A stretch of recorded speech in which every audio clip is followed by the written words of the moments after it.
Então, a gente está falando aqui do surgimento da psicologia comportamental ou behaviorismo. Mas a gente está um pouco antes nisso, né? Porque a gente está falando, então, da descoberta do Pavlov, do condicionamento respondente. A questão aqui é a gente estabelecer alguns conceitos que são fundamentais para a gente entender do que se trata a psicologia do comportamento. Por favor, não deem bola para certo preconceito que existe com relação à psicologia comportamental. Ah, porque é isso, ah, porque é aquilo outro. Esquece essas coisas. Vai estudar, vai ler a respeito, você pode gostar ou não. Também não tem que ficar nessa dicotomia gostar ou não gostar. Você pode conhecer. A questão aqui que a gente está falando, então, de uma abordagem em psicologia cujo fundamento é o positivismo. Então, ela vai tomar como objeto de estudo algo que seja observável, que seja mensurável, passível de experimentação, que é o comportamento. Comportamento aqui não é bom ou mau comportamento, ficar quieto, ficar falando, correndo na sala de aula. Não é isso, tá? Comportamento diz respeito à unidade estímulo-resposta. O estímulo é aquilo que o ambiente fornece e ele elicia uma resposta, provoca uma resposta. Não custa repetir. A luz forte incide no meu rosto, minha pupila se contrai. O estímulo é a luz forte, a resposta do meu organismo é a pupila contrair-se. O cão recebe o alimento é o estímulo, a resposta é a salivação ao receber o alimento. Essa unidade nós chamamos de comportamento. Então, a psicologia comportamental, ela tem o seu ponto de partida na unidade estímulo-resposta. Vocês vão achar por aí um delicioso nome, que é uma mistura de inglês com português, que é behaviorismo, tá? Por quê? Porque em inglês, behavior é comportamento. E aí, em português, a gente inventou a mistureba, conhecido como barbarismo também, que é o behaviorismo. Colocar um U aqui ó, o behavior, aí é uma forma britânica de escrever, mas a palavra é a mesma. Behaviorismo, comportamentalismo, ou uma forma arcaica que eu não vejo mais usar, comportamentismo, diz respeito, então, à psicologia comportamental, de forma geral. E ela vai ter suas ramificações também. Ela começa, então, com o John Watson, tá? Ele é o primeiro pensador da psicologia comportamental, mas tem aí como seus pressupostos alguns outros estudiosos, como o Pavlov. O Pavlov, ele descobre o quê? Ele descobre o condicionamento respondente. O que essa palavra condicionar te lembra? Me lembra condicionador, professor. É, mas é tipo isso. Ou não?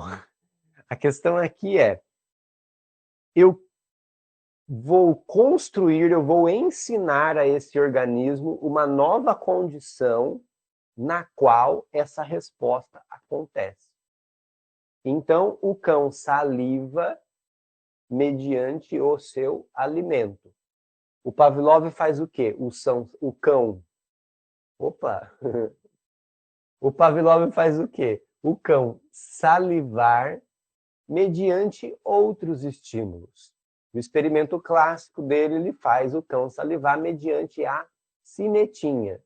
Por quê? Ele mostra, ele fornece, ele oferece juntos a cineta e o alimento, em um número adequado de vezes, até em torno de 12 vezes. Aí, assim, tem os protocolos de experimentação, tem as variantes, enfim, são detalhes aí que futuramente vocês aprenderão em psicologia experimental. Existe uma disciplina chamada psicologia experimental.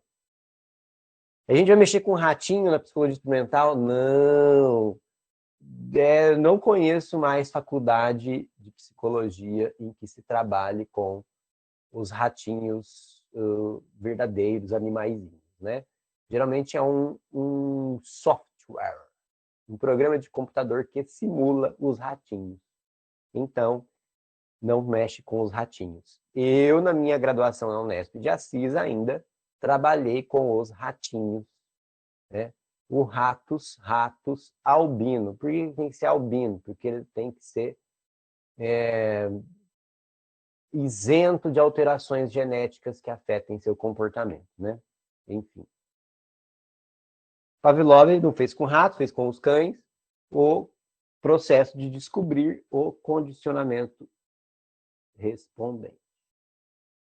Eu vou falar mais dos ratos na próxima aula, em que eu falar do Skinner, tá? Aqui, vamos ficar nisso aqui, no condicionamento respondente. Essa descoberta do Pavlov apenas se aplica para entendermos comportamentos simples, em que a resposta ela é inata. Opa, tá fraquinha essa caneta aqui. Ela é inata. E aí a dica fica assim, o que teu corpo faz sozinho que você não manda nele?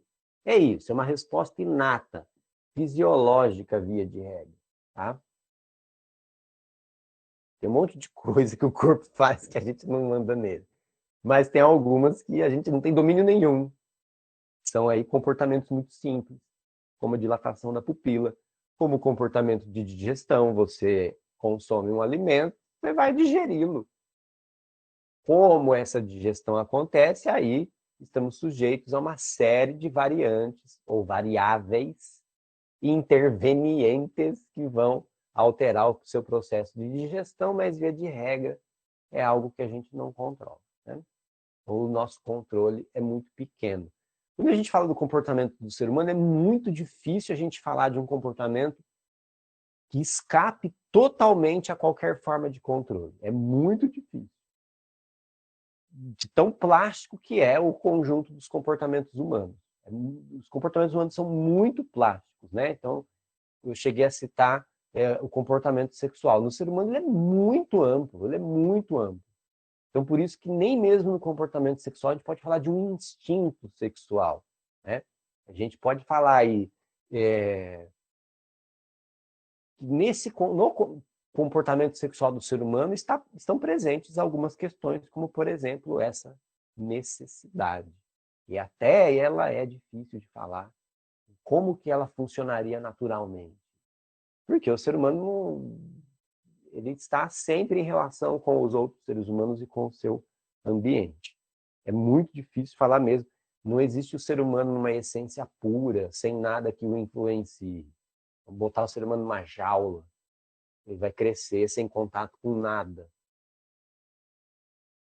Tem um filme que é bastante conhecido, bastante discutido na psicologia, que é O Enigma de Caspar Hauser, que é a história real, verídica, de um cara no século XVII ou XVIII, e misteriosamente ele viveu num estábulo até aproximadamente 17, 18 anos de idade, sabe-se lá por que ele estava lá, encontram ele lá, e ele não sabia falar, nem ficar em pé, nem encaminhar.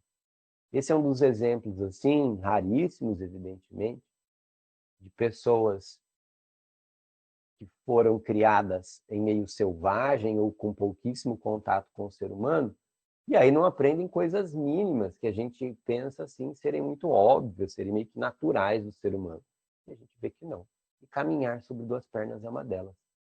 Não é natural do ser humano. A gente tem que aprender.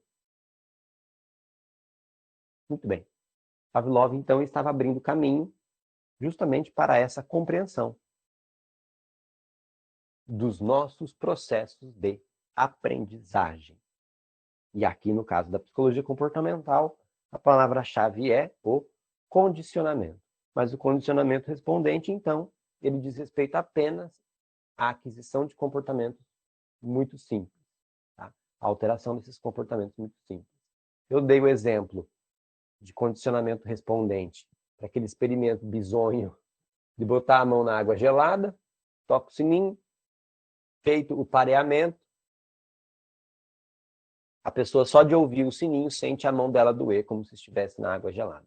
Caso Albert, experimento do próprio John Watson, apresentava-se o bichinho felpudo, e aí, então, acompanhava-se a apresentação do bichinho felpudo com um estímulo que assustasse a criança, um som, um estampido. E aí a criança foi condicionada a ter medo de bichinhos felpudos. Aí vem a questão de, né, como que, mesmo nesse caso, a gente precisa de outros elementos para compreender, né?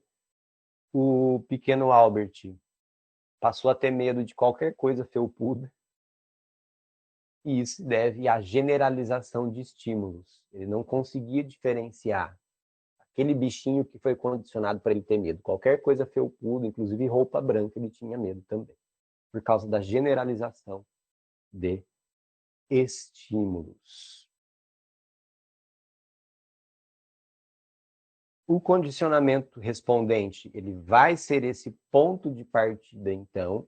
Ele é importante, sim. E aqui, nesse momento, é importante para a gente entender, então, que quando estamos falando da psicologia do comportamento, estamos falando da unidade estímulo-resposta.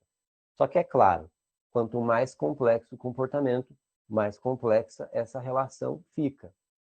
É importante a gente entender que a psicologia comportamental é uma teoria de fundamento ambientalista. Adorei, professor, é uma teoria ambientalista, então eles querem salvar as baleias, os golfinhos, os ursinhos panda. Não é isso. Ambientalista aqui quer dizer que o paradigma, e a rocha que sustenta a construção teórica é a relação dos organismos com o ambiente. Por isso a gente fala, é um paradigma ambientalista, nesse sentido. Porque o que diz respeito aqui, que é mais importante, é a relação do organismo com o seu ambiente. Para a gente resumir, então, como funciona o condicionamento respondente, eu acho importante compreender o que é muito diferente de decorar, não é? Mas a gente está falando aqui, então, de um processo que tem um passo a passo, que foi aí amplamente demonstrado no laboratório, não é? Você tem o que a gente chama de estímulo não condicionado ou incondicionado.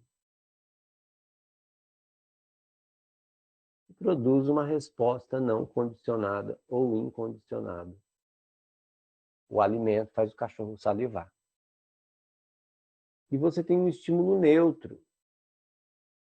Aí vem uma coisa assim que eu vejo uma dificuldade da galera entender a psicologia comportamental. Pensa a relação estímulo-resposta como uma moeda. Tem moeda de uma face só? É possível existir uma moeda de uma face só? Ah, professor, uma moeda fajuta, falsificada, pode ter duas caras. Não, mas independentemente tem o lado A e o lado B.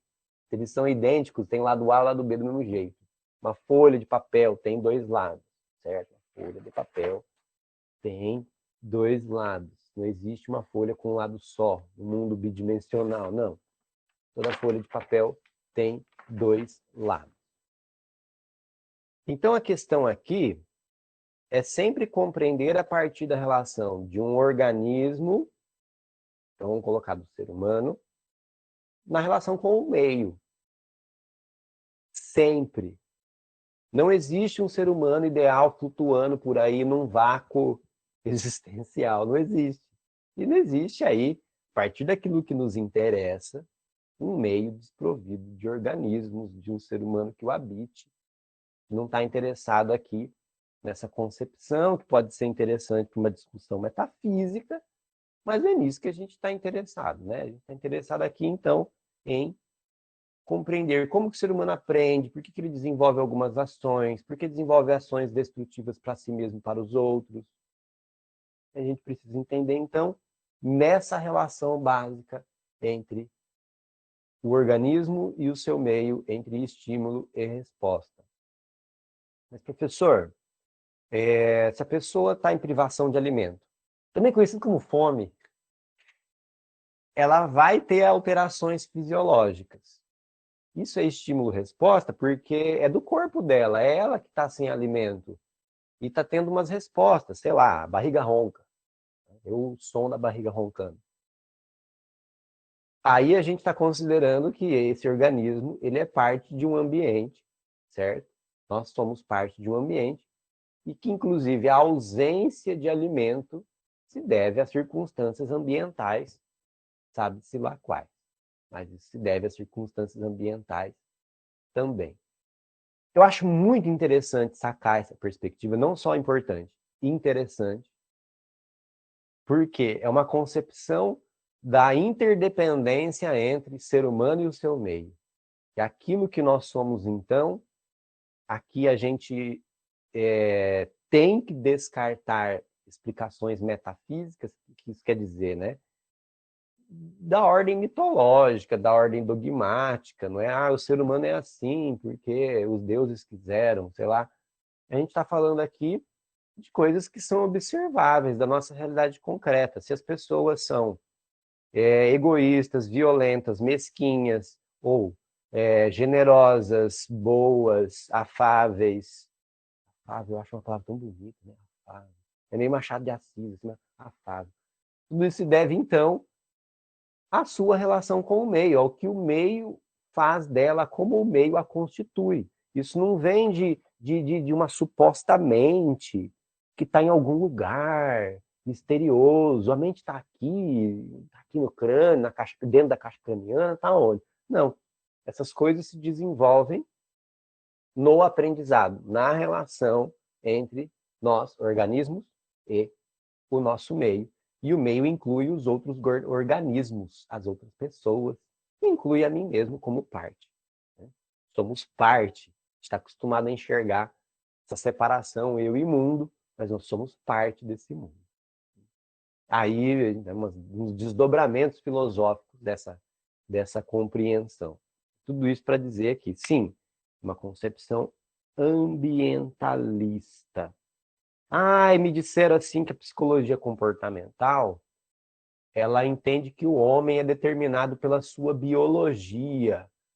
Não, ela é uma concepção ambientalista, não tem nada de inatista, mas não tem nada de inatista mesmo, né? Como eu disse, comportamentos inatos que nós temos, eles compõem um rol muito pequenininho de comportamentos, muito pequenininho. Grande maioria dos nossos comportamentos são aprendidos através de esquemas muito complexos de aprendizagem, muito complexos. Né? Esse aqui do condicionamento respondente, então, vocês terem uma ideia, é o mais simples. Eu coloquei aqui estímulo neutro e entrei nessa explicação toda por quê? Quando a gente fala que um estímulo é neutro, você tem que pensar, ele é sempre um estímulo relacionado a uma resposta. Não existe estímulo vazio, flutuando no espaço. Ele é sempre estímulo se ele produz uma resposta. Senão, por que a gente vai chamar ele de estímulo? Não é? Ele é neutro em relação a determinada resposta. Se eu não fiz o adestramento lá do cão do Pavlov, se a gente não fez o condicionamento, o sininho é neutro com relação a qual resposta? Com relação a salivar. Se você tocar um sininho perto de um cachorro, provavelmente ele fica curioso. Comportamento exploratório. Mas pouco provável que ele salive como se ele fosse comer alguma coisa. Outro exemplo. Estou falando bastante do exemplo da luz. Né? Se ao invés da luz você me mostrar essa caneta, tá vendo? Caneta. Se ao invés da luz você me mostrar essa caneta, a minha pupila vai contrair? Não, não tem porquê. Então, a caneta é um estímulo neutro com relação à resposta à contração da pupila. Sacou? Ela é neutra para isso. Ela é neutra para isso. Aí, o que eu vou fazer aqui? O que Pavlov fez? A gente chama de pareamento de estímulos, né? O alimento mais o estímulo neutro. Vou apresentá-los juntos, um tanto de vezes, dentro de certas condições, atendendo a certas condições, não é de qualquer jeito. Isso vai ter como resultado, então, que o estímulo neutro passe agora a ser um estímulo condicionado. Tá? Facilitar a compreensão aqui. Esse é o neutro, que é o sininho do Pavlov. Juntei o sininho do Pavlov com a comida, resultou que agora ele se chama estímulo condicionado e ele produz o que agora a gente chama de resposta condicionada. Mas não é a mesma resposta, não é a salivação, é que agora a condição da salivação é o sininho, foi condicionado.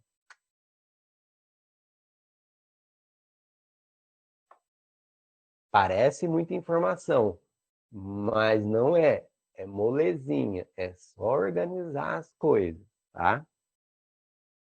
Acho interessante, vou colocar aqui só como proposta, não vou exigir isso. Acho interessante fazer o exercício disso para outras possíveis situações. Vamos pensar juntos? O que vocês sugerem? Como podemos pensar em exemplos de aplicação do condicionamento respondente? De fato, a gente esbarra numa dificuldade, que é o fato de que o condicionamento respondente se aplica apenas a respostas muito simples. Há uns 10 anos atrás, virou até... Eu vi, assim, aqueles cadernos econômicos de jornais, sabe? Um estudo de um cara falando assim, que o princípio que rege as bolsas de valores, sabe bolsa de valores? Bovespa, coisa. Que o princípio que rege o funcionamento da bolsa de valores é o condicionamento clássico ou pavloviano, condicionamento respondente. Eu li só a resenha e falei assim, eu não vou perder meu tempo lendo esse livro. Por quê? Comportamento de bolsa de valores, comportamento mercantil, comportamento econômico, a gente está falando de comportamentos muito complexos. Muito complexos. Nunca que o condicionamento respondente explica isso. Eu acho que ele pegou lá o som do pregão da bolsa, começa o pregão da bolsa, e as pessoas entram num modo assim, meio agressivo, vou comprar, vou vender, vou lucrar. Não dá, é forçar demais a barra. Forçar demais a barra. Né? Isso aqui se aplica a comportamentos muito simples. Na construção dos comportamentos complexos, a gente tem isso no meio? Sim, a gente tem isso no meio. Entretanto, não é tão simples, depende de uma série de circunstâncias. Quando a gente está falando do comportamento humano, entram muitas variáveis no meio, muitas variáveis no meio. Fica difícil, então, de dizer assim, de maneira abstrata, né? De maneira geral, assim. Mas como funciona isso? Como que deixa de funcionar? Em termos de comportamento animal, aí talvez a gente possa falar, então, com um pouco mais de facilidade, né? Se o seu irmãozinho mais novo, toda vez que vê o seu gato, dá um susto nele, provavelmente seu gato vai passar a evitar. Mas no que diz respeito aos nossos comportamentos, tem essa aplicação mais ou menos restrita. Tentando pensar aqui. Não façam isso. Mas, se alguém fizer o pareamento, é que o pulo do gato é saber como fazer o pareamento. Fizer o pareamento adequado de dar uma picadinha com uma agulha, junto com um som, tem que ser específico esse som. Ao ouvir esse som, feito o pareamento, você vai ouvi-lo e sentir a picadinha da agulha. A dor, a sensação nociceptiva, né? ela é uma reação fisiológica. É incontrolável, de maneira geral. Evidentemente, sempre quando a gente fala isso, sempre vai ter algum exemplo de ser possível controlar a dor, porque o ser humano é plástico demais. Mas, de maneira geral, nessa situação mais simples aqui, esse é um condicionamento que é sim possível.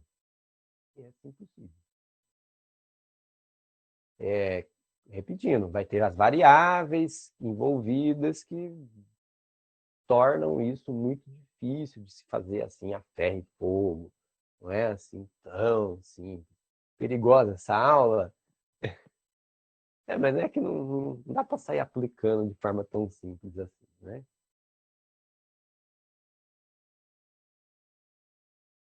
Se a gente começa a puxar exemplos, rapidinho a gente cai em outras formas de condicionamento, as quais eu não vou me adiantar hoje. Só vou citar o condicionamento operante. Tá? O condicionamento respondente fica por aqui. O Thorndike, lá nos Estados Unidos, ele vai pensar a mente, o ser humano, a partir dessa unidade de estímulo-resposta, mas a teoria dele ainda não chegou lá em uma psicologia do comportamento propriamente dita. Quem vai fazer isso é o John Watson, que ele escreve e publica um artigo em 1912 intitulado A Psicologia como um Comportamentalista AV. E ali ele cunha o termo psicologia do comportamento, psicologia comportamental, e por isso é considerado formalmente o criador da psicologia comportamental. O problema de pensar nos exemplos é confundir com estímulos no behaviorismo. Deixa eu ver se eu entendi. O estímulo é tudo aquilo que o ambiente fornece e vai eliciar uma resposta. Certo? Se ele não elicia determinada resposta, ele é neutro. A luz é neutra para arrepiar. Arrepiar. Se eu ver uma luz e arrepio, eu fui condicionado de alguma forma, sabe-se lá por quê, sabe-se lá como. Nossa, professor, como é que sai disso daí uma linha de psicoterapia? Calma, calma, não tem um rolezão para chegar lá. Mas sim, existe análise do comportamento, é uma linha de psicoterapia. Reiterando, não tem nada a ver com a psicanálise, tá? É coisa para eu falar na próxima aula, mas assim, a psicologia comportamental, ela é uma proposta de psicologia que abre mão de conceitos que chamamos de mentalistas, que vem da tradição da psicologia filosófica. Então, a psicologia comportamental sequer usa a ideia de mente, não usa a ideia de mente, de vontade, sabe? Não. A questão é a nossa relação concreta com o meio. O bicho, o organismo, o bicho, ser humano e o seu meio, e como isso faz ele ser o que é, através da aprendizagem, através dos processos de condicionamento, dos esquemas de condicionamento.